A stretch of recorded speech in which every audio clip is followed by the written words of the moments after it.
Coming up on Market to Market, heavy rain and high heat blanket much of the country. Nitrate levels drop in Iowa waterways, past failures in America's land promise, and commodity market analysis with Dan Hueber next. What's next doesn't happen by chance.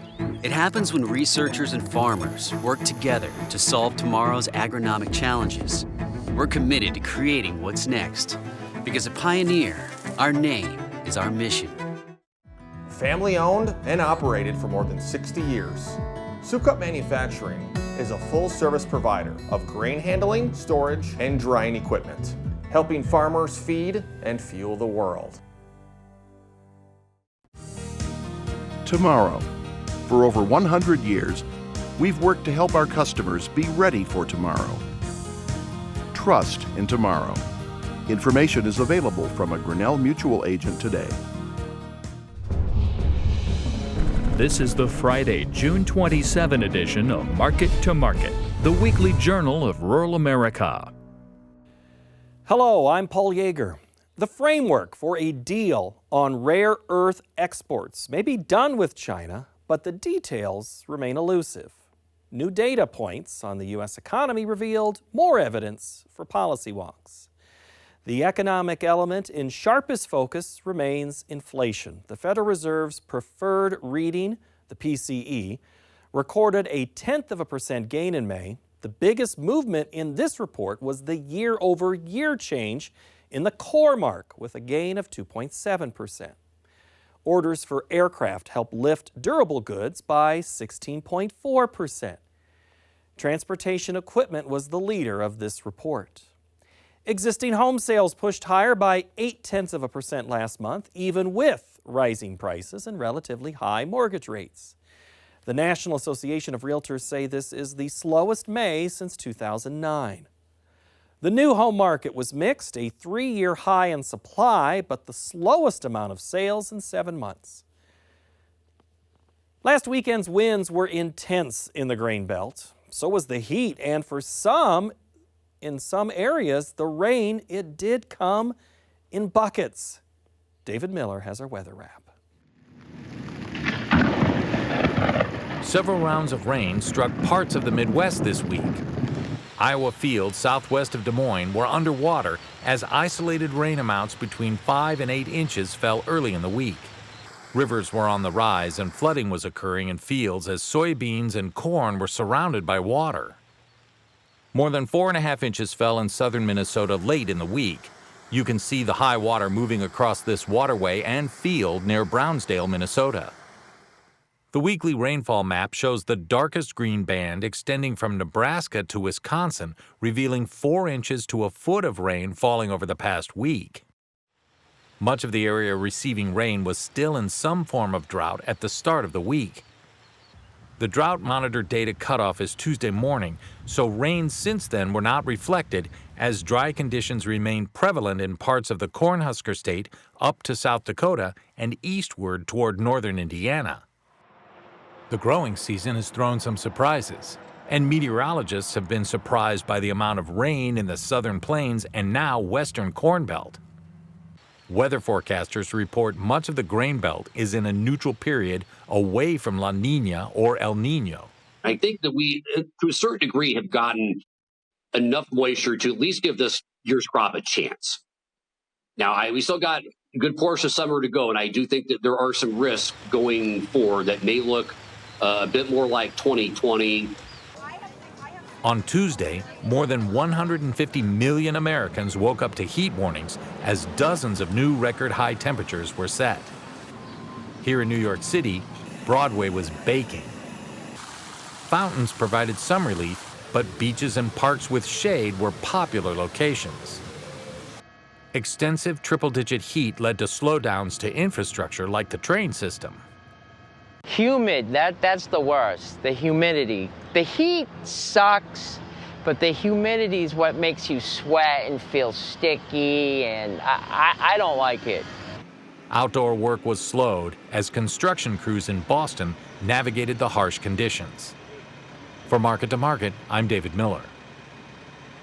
The high rainfall totals are helping dilute a watershed under close watch for higher than normal levels of nitrates. A new study commissioned by the Polk County, Iowa Board of Supervisors is pointing to a couple of sources for the rise in pollutants in drinking water sources, and they are familiar locations where blame is often placed in this conversation.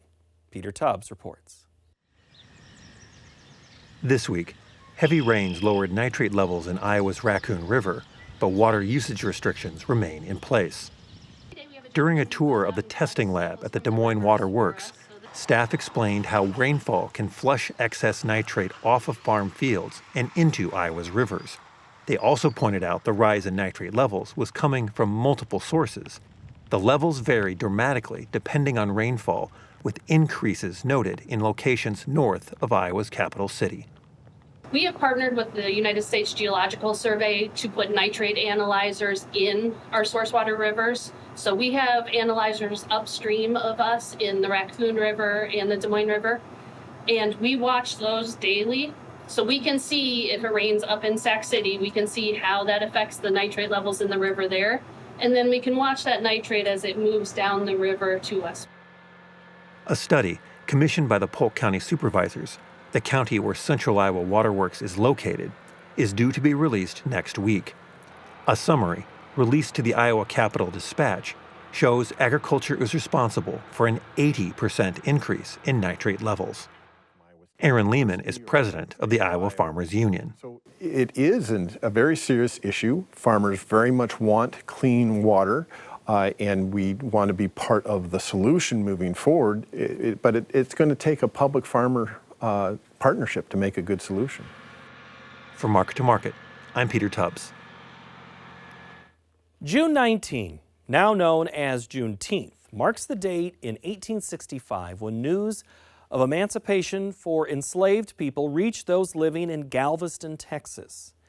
But the opportunities the nation initially offered them regarding land generally didn't last. Colleen Krantz looks at the promise that played out differently. Here is our cover story.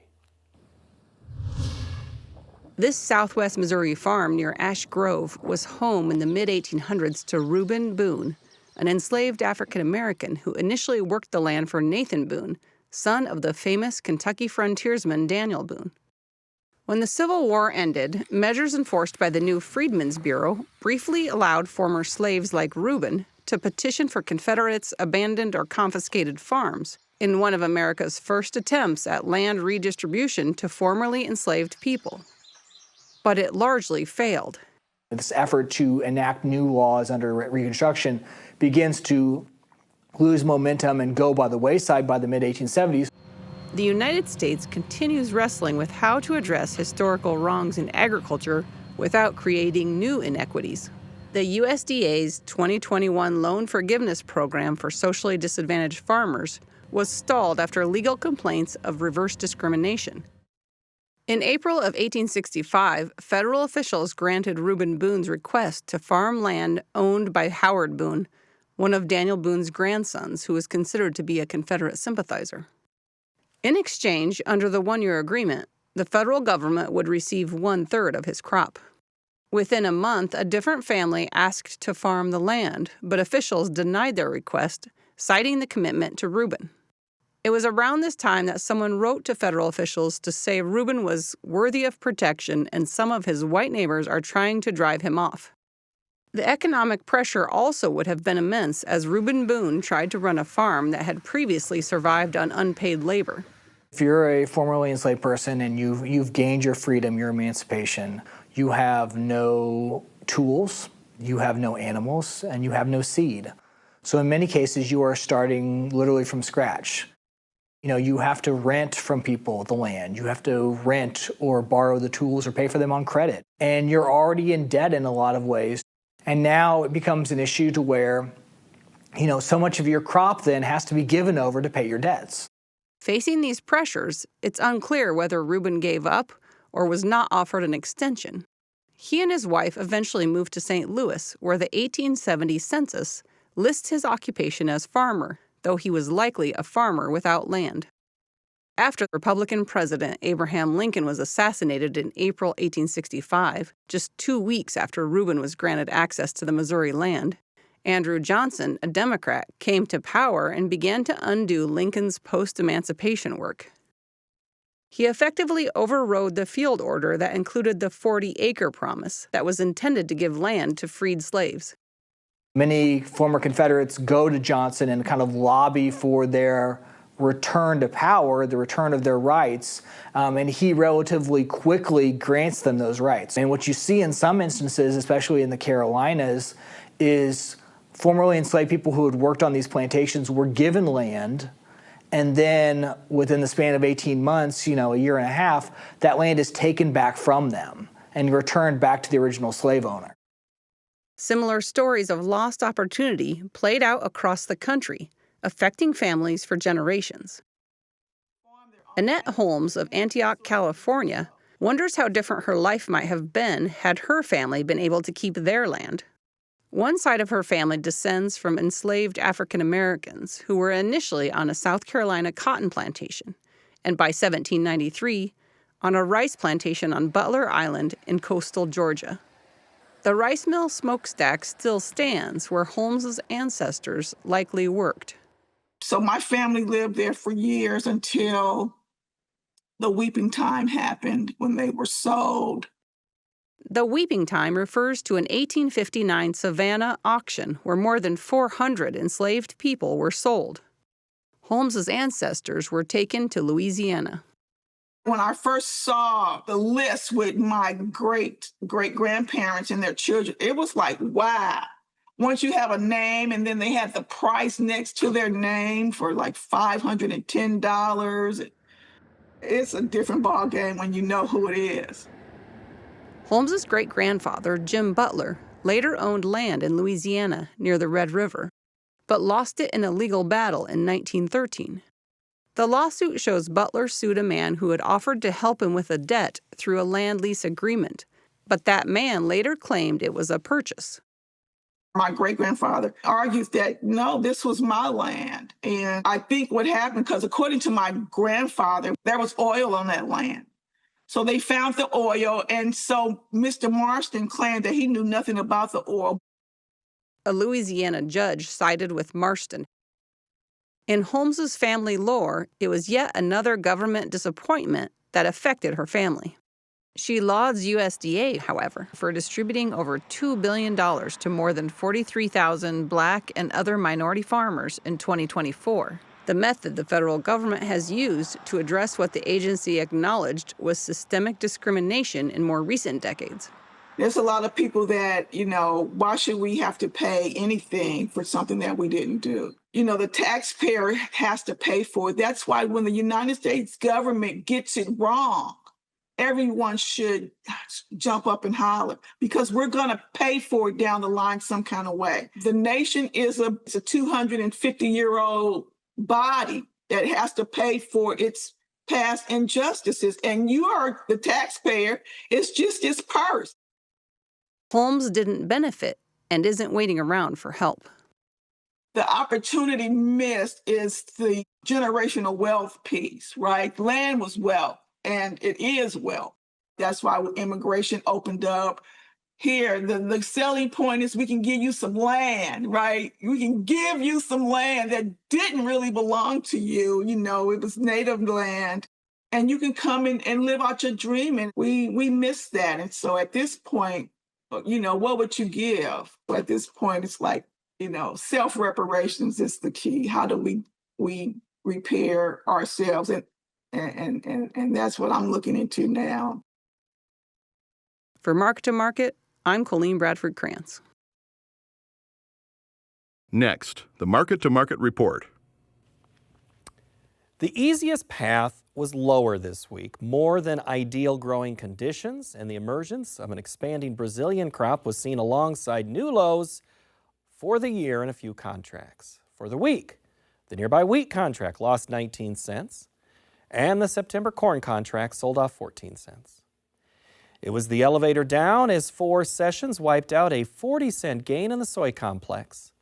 The September soybean contract fell 37 cents, while August meal sold off $12.60 per ton. December cotton expanded by $2.56 per hundredweight. Over in the dairy parlor, July Class 3 milk futures declined 66 cents. The livestock market was mixed. August cattle improved 85 cents. August feeders gained $1.47, and the August lean hog contract cut $2.17. In the currency markets, the U.S. dollar index took off 62 ticks. July crude oil gave back much of last week's gains with a sell-off of $8.42 per barrel. COMEX gold weakened 95.80 per ounce, and the Goldman Sachs Commodity Index fell by almost 36 points to settle at 545.75. Joining us now is regular market analyst Dan Hueber. Hello, Dan. Hello, how are you? I was all prepared to talk about doom and gloom all week in the commodities, and then Friday came along. Wheat, though, not a good week. No. I mean, certainly not a good week for any of the commodities. But that said, it's we're that time of the year where sometimes you finish the end of a trend. So maybe we're going to be fortunate enough this year to maybe find a low around the 4th of July instead of a high. So it not that we're going to need something to spark that along. Maybe USDA will do it next week. That's, not that usually grain stocks or acreage is going to be a big surprise at this point, but, maybe we'll get the bad news out of the way. We can talk about something else then. Do you think there was a purging of the shorts? This, and not that it was a panic type sell-off, although some markets got a little excited here and there this week. But it does have that almost feel and look of an exhaustion move. I mean, we're here. The weather forecast looks great. There's no sense sticking around any longer. Get me out. And oftentimes that will happen towards the low in a market. So again, we'll next week will probably tell us a lot more. But we're down to levels that should be value at this point in time. Strangely enough, when you look at the corn market, we've had great demand up until this point. The other thing that's a little bit unusual for this year is we've had the dollar break down to the lowest levels it's been for several years here now. No reaction to that. So, I mean, this market just does not want to seem to pay attention to anything. It might be positive, but, those things all tend to catch up with us eventually, too. So almost like negative blinders on? Right. Okay. Exactly. All right, let's specifically talk wheat for a minute if we could. Chicago and Kansas City down pretty hard up until Friday. Is that a trend, again, the exhausted trend done? Well, if you look at seasonals, I mean, this is actually the time of the year where the old voice from the tomb myth kind of comes into play, that around July 1 is really when you want to be long in the wheat market. So, again, yes, I think we're probably, looking at one of those final flushes lower. We know harvest is really just upon us, or already started, of course, in some areas. So yeah, certainly I can't look at anything that happened this week and say, well, that was it. We're ready to make the turn. But that said, a lot of this accumulation of negativeness, has probably pushed us to the extreme or beyond what we should realistically for value and prices right now.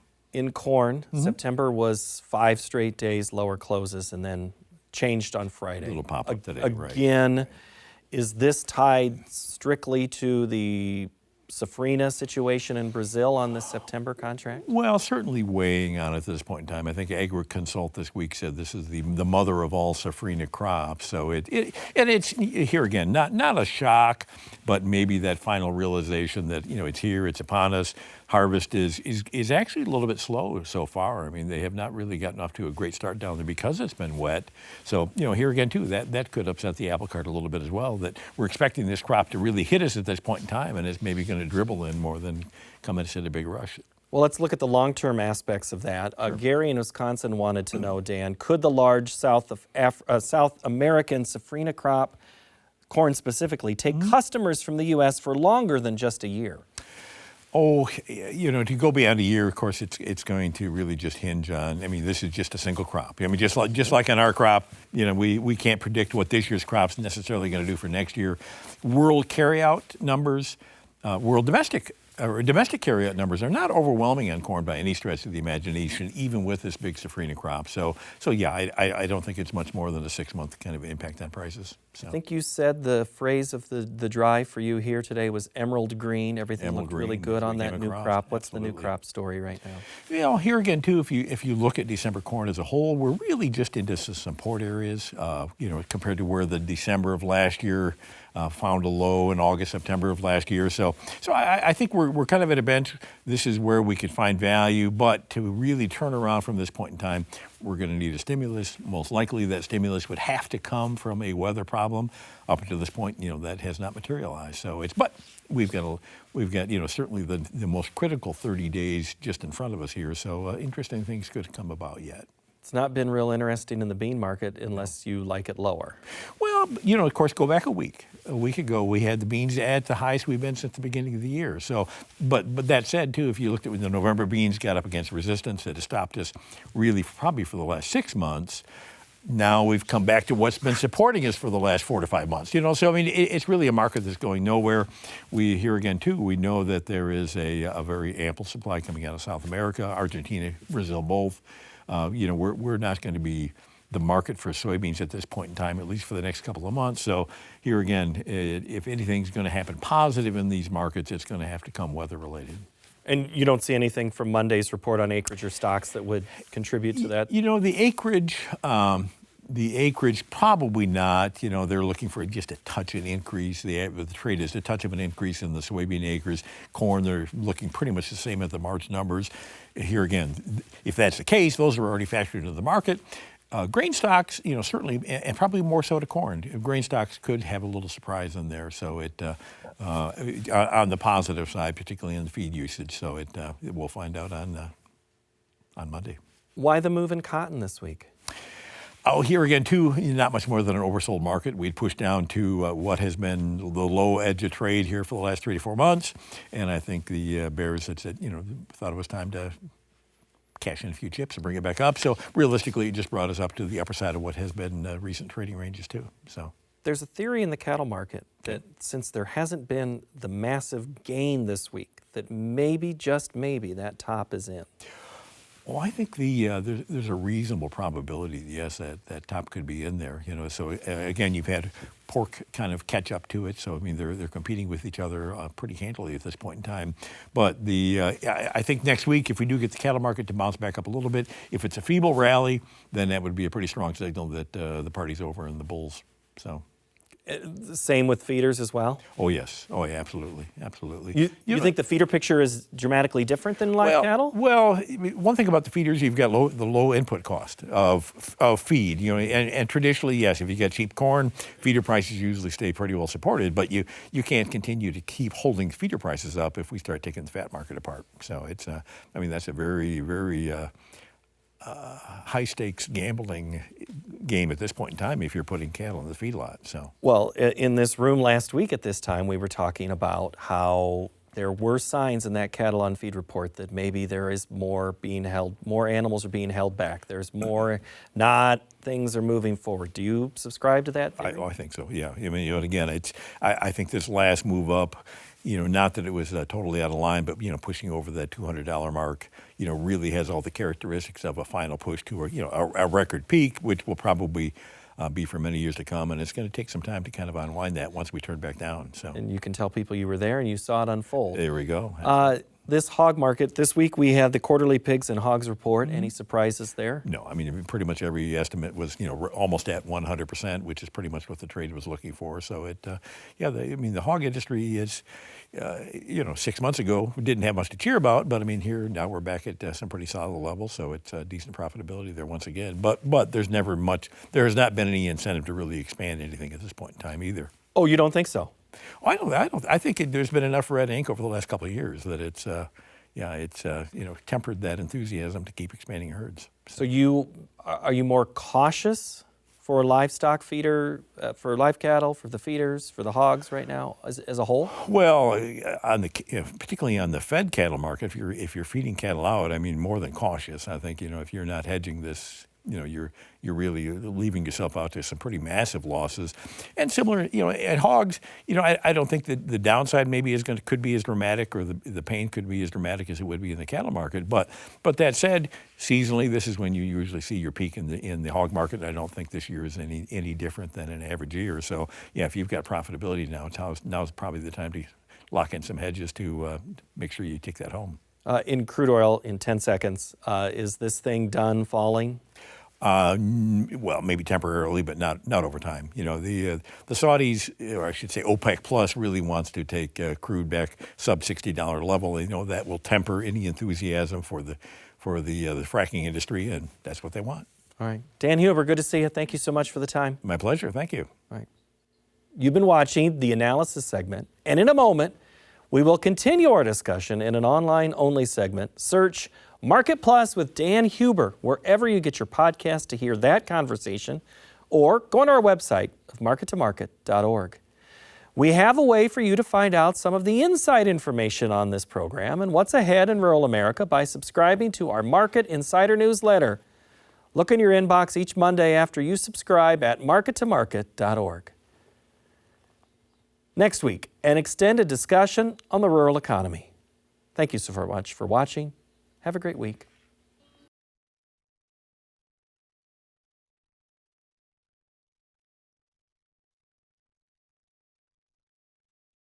Market to Market is a production of Iowa PBS, which is solely responsible for its content. What's next doesn't happen by chance. It happens when researchers and farmers work together to solve tomorrow's agronomic challenges. We're committed to creating what's next, because at Pioneer, our name is our mission. Family owned and operated for more than 60 years, Sukup Manufacturing is a full-service provider of grain handling, storage, and drying equipment, helping farmers feed and fuel the world. Tomorrow. For over 100 years, we've worked to help our customers be ready for tomorrow. Trust in tomorrow. Information is available from a Grinnell Mutual agent today.